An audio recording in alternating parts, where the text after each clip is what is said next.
Hey, I'm Tomo Aries, and this is how I produce Dutchy Boi by RainyRentyn. I basically have all of these software synths that I used. All of them I ended up freezing just to save up more CPU power because it's a really, really heavy project, and we're going to unfreeze everything, which might take a minute. So the first thing I did, we have this lead synth here. It's really just a quick and easy G-Funk style patch I did in Arturia's Minimoog V3, running through a decapitator for just a little bit of those upper harmonics, as well as a ping pong delay with Echo Boy. Both these are by Sound Toys. Honestly, the key to my sound is just a whole lot of ping pong delay with dotted eighth notes in both sides and like a tiny bit of feedback. So that's our lead here. The next thing I did, it's really a lot of what I do is just a lot of Arturia stuff because they really emulate the sound of these classic instruments and synths so well.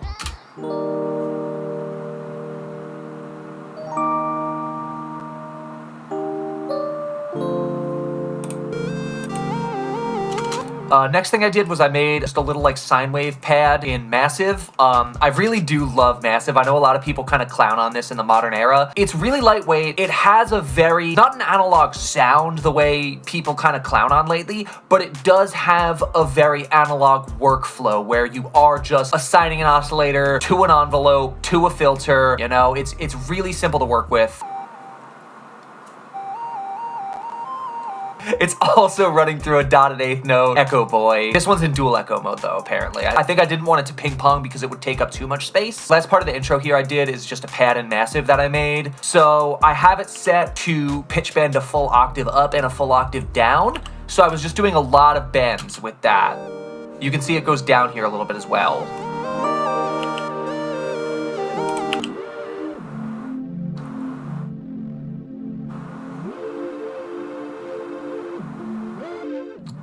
Moving on to the verse, I just did a really simple Minimoog kind of classic like envelope bass sound. You know, the exact kind of thing you'd have heard in the 90s on like a G-Funk record or like the 80s on a track like Thriller, however that goes.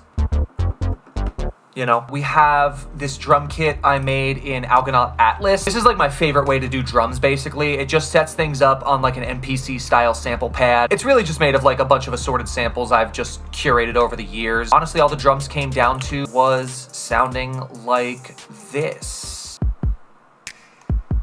There's a snap during the intro, and then when it gets to the chorus,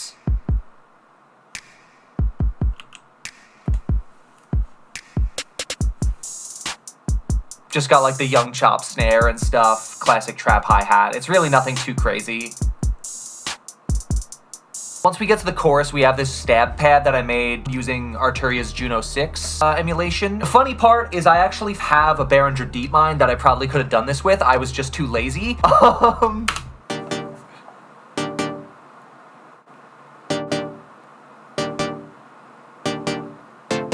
Another one I added, this ARP that I made in Massive. Again, I just love using Massive. This one's also just running through dotted eighth notes in Echo Boy. I'm using an Echoplex emulation here, a little bit of saturation, little feedback.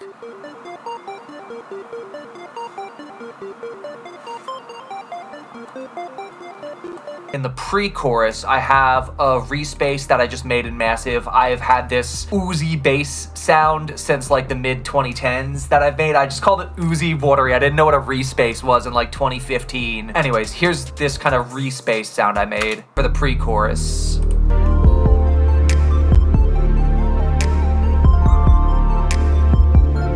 The other thing I have in the pre-chorus is another pad synth. You can tell I love pad synths because there's so many in this. I love the Oberheim synths. I really, really want to get myself one of the Behringer clones of this. This thing makes the best square wave pads ever. It's got the cross mod that you can turn up just a hair and get that little detune warbly sound with it. It's amazing. It also has a pan spread, which is amazing to use to just pan all of the voices to each channel. It's got the envelope running a little bit onto the filter.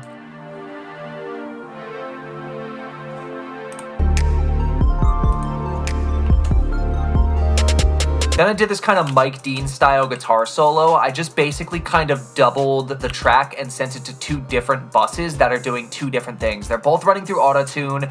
They're both running into a really, really heavy echo boy, doing the dotted eighth note thing with an echoplex, bit of feedback. The sound of it is the type of thing Mike Dean was doing on like Dark Fantasy and Yeezus with Kanye, where he had just these really, really gritty, pitch-shifted guitars running through auto-tune. So we have this one in Guitar Rig 6. It's got a fuzz, it's got an octaver, it's running through a jazz amp, which is like the cleanest a guitar amp can sound. I also have another that is running through Amplitude 5, which I honestly don't use. I actually don't really even know how to navigate this. It's using a slow 100 emulation. I probably used it to get these harmonies because it does a harmony of a third, harmony of a fifth, and an octave up. And that's really what the meat of this sound was. Altogether, the solo sounds like this. Here's the one doing the low ones. And here's the other track doing primarily the harmony.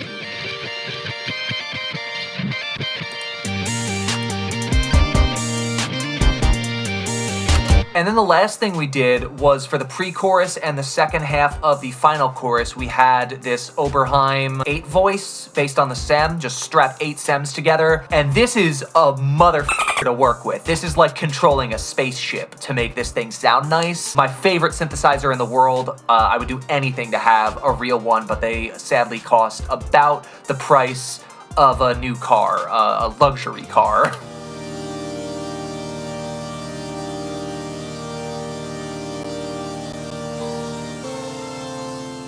Yeah, and that's basically it. And then it also comes back right in the second half of the third chorus.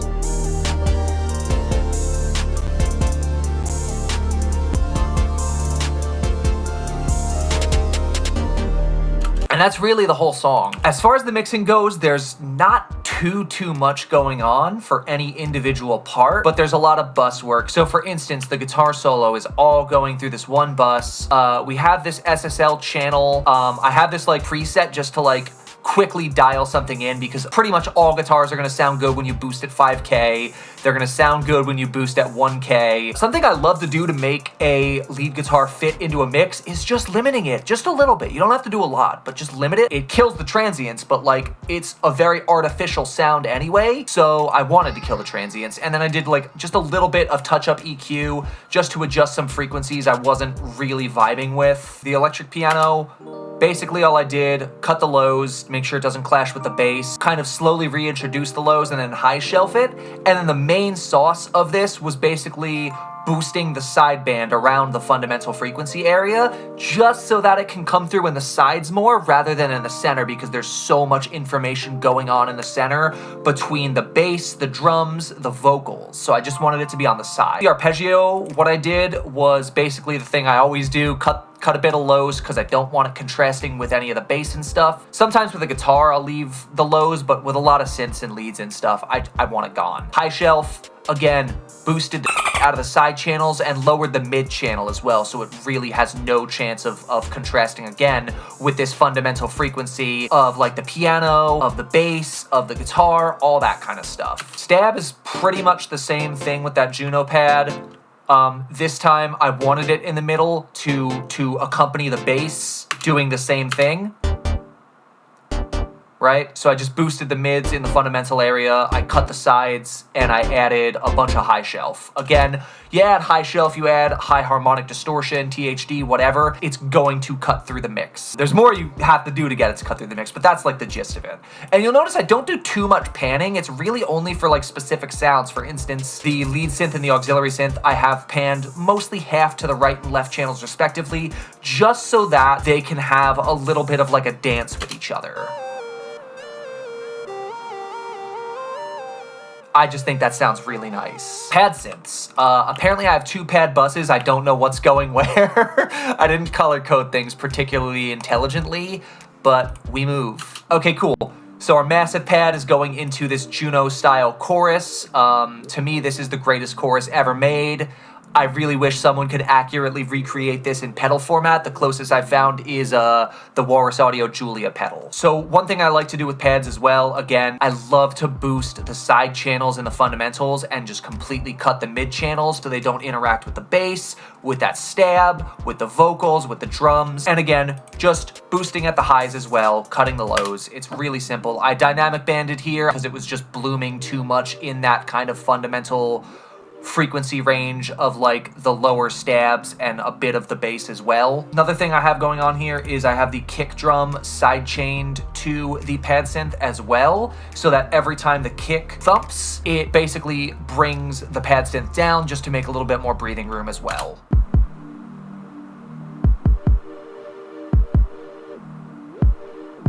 It's super, super subtle. It adds so much flavor and bounce to the song though. So this is literally just the Oberheim. It's running through a Dimension D style chorus. It's another one of my favorite ones. Boss has been making a great pedal version of this for ages.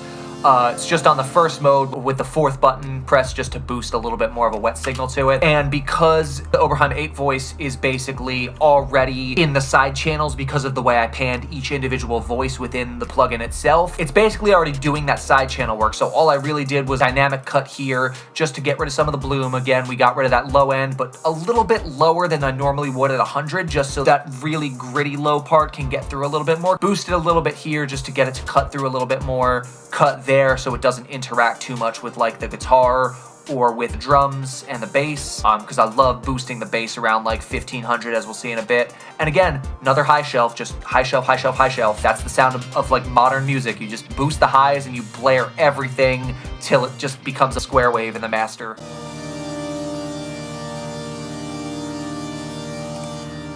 See how dull it kind of sounds without and with. Next up is the bass. I have both the Minimoog and the Reese running through this same exact bus. It's running in mono mode, but I just think the Dimension D adds a little bit of like sauce to it. Hear what I mean? It's got a bit of grit to it because it's got that kind of analog modeling characteristic. Apparently I just boosted the shit out of it in the sub area because there wasn't much sub going on for some reason. Again, little moves here. Boosted at 1K, a bit of a high shelf as well, mostly for the Reese if I had to guess. This boost here was just to get that kind of gummy sound out. We also have it multi-banded to the kick drum. I didn't want to fully sidechain to a compressor because I didn't want to get rid of all of this amazing transient harmonic data going on up here. So really all I have doing is cutting right at around 163 from 105 all the way up to 253. And it's just getting rid of that bloom there to make room for the other low-end data.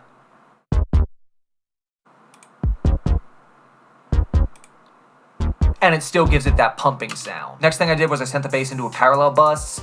I just used a Pultec emulation. I did, you know, the classic Pultec trick where you boost and attenuate the low range at the same time. Bit of a high shelf boost at 3K just to get the highest upper harmonic data of a bass. Most basses really don't go above 3K. A lot of people will even just completely low pass filter everything at like 5 to 6K. It's running through my favorite emulation of a distressor. This is by Keve Audio. Basically set to optical mode. You set the attack to 10, release to 0, and the ratio to 10, and it basically works like an optical, like a 2A or a 3A. High pass setting because I don't want the low data from the main bass going into the parallel. Bell, which I believe boosts at like 6K. Yeah, basically just squashed it with the input and then just adjusted the output until it just sounded really nice in the mix. Lastly, the drums. So basically I have the kick running in here. Big move I always do with kick, boost a shelf at 1K. A lot of the life of a kick drum is up here. That's what's coming through on your iPhone speaker, on your AirPods, on any speaker you listen to. What you're really hearing of a kick drum is upper harmonics. Killed a couple squeaky frequencies here. Boosted right here to get a little bit more of that like thick kind of like beater sound. Evened it out around here. And then obviously boosted the lows just to get it to really kick through on a subwoofer. Lastly, I sent it into Slate Virtual Mix Rack ran it through the Revival saturator. I boosted the hell out of the top end and boosted a decent amount of the low end as well, and then ran it through one more saturator, the Hollywood one. I love the Hollywood one. I also really love the New York one. Snare was also super simple, virtual mix rack. I try not to do too much with trap snares, just enough to make it kind of breathe. So for the snare, I basically just use this red compressor. I believe it's based on like an old SSL compressor. Second slowest attack, second fastest release. Basically try to get from like 5 to 7 to maybe 10 at like peaks of gain reduction. Boosted the makeup until it was basically the same volume as it was without it. Ratio of 4, you know, basic stuff you would do on a snare drum. Boosted a little high shelf, saturated a little bit more high with emulation of a 1073 EQ channel. Boosted at 320 just a little bit, removed a little bit at 4.8, and boosted a lot to get that like lower like thunk out of it around 220. Nothing crazy without. Basically did the same thing for the snap probably. Yup, just the SSL style compressor. I like to be as simple as possible with a hi-hat. I really just boost the top shelf and it cuts through the mix, you know? On like a real acoustic drum kit hi-hat, I would probably insert like a low cut around like 500, maybe 600, because there's not much going on down there. Like if I just like band pass it out, you can't even hear what's going on there. There's like nothing happening. All of the life of a hi-hat is right up here. So if I cut this, it's there, but it's not cutting through the way it does when you just high shelf it. Lastly, everything is running through a drum bus, running an emulation of a Neve channel. That's running through another Neve 1073. Boost at like 3.6, I think really makes the snares pop in a mix, as well as around 4.8. Again, brings out a bit of the snare. I do a little boost at 110 as well, just to bring out the kick and that kind of lower thunk of the sound. Lastly, I ran everything through this kind of lightweight emulation of the distressor as well by Slate. Basically just like attack nice and slow, release nice and fast. I have it at like 2, and this is at like 8.5. Sometimes I'll even go up to 9 or 10 or a little past 10, which you can do. Have it set to a ratio of 20. I want to just completely crush it without killing the transients, which is why I don't have it on just like infinite ratio. And again, high pass, the 6K boost, to tube distortion. I basically turned up the input until it was getting about 10 to 12 on the snare hits, and that's really it. And then I just adjusted the volume to basically be audible in the mix.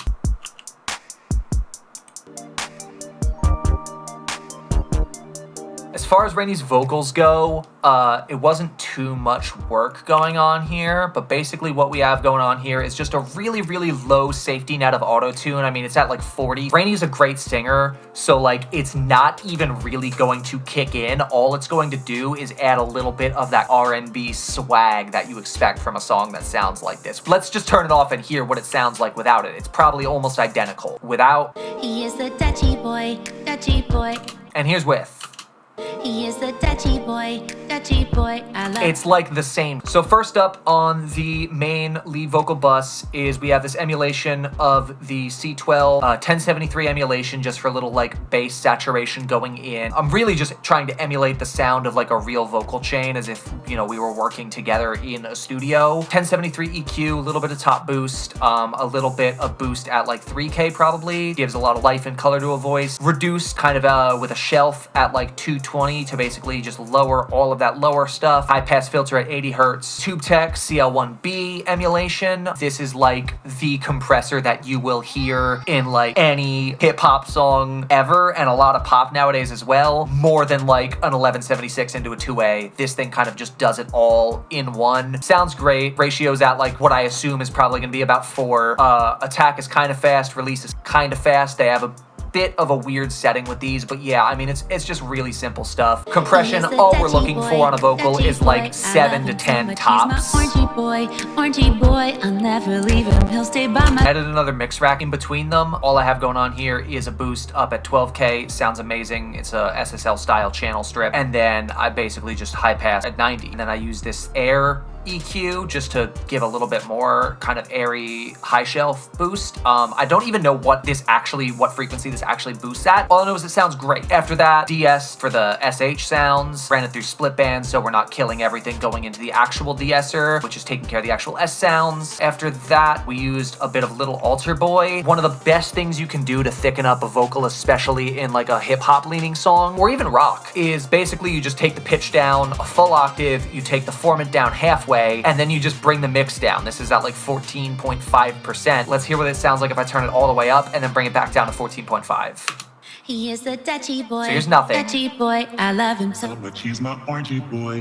Which sounds stupid all the way up, right? Sorry, Rainy. On the side, yeah, that's my guy. he is my boy for life, boy for life. But where I said he is the Dutchy Boi. But it thickens up the vocal when you turn it real nice and low. It almost sounds like there's a voice singing an octave lower in unison. After that, every vocal track I have is going into the same main vocal bus. All we're doing here is taking care of some like kind of like pitchy, like gross whistly frequencies.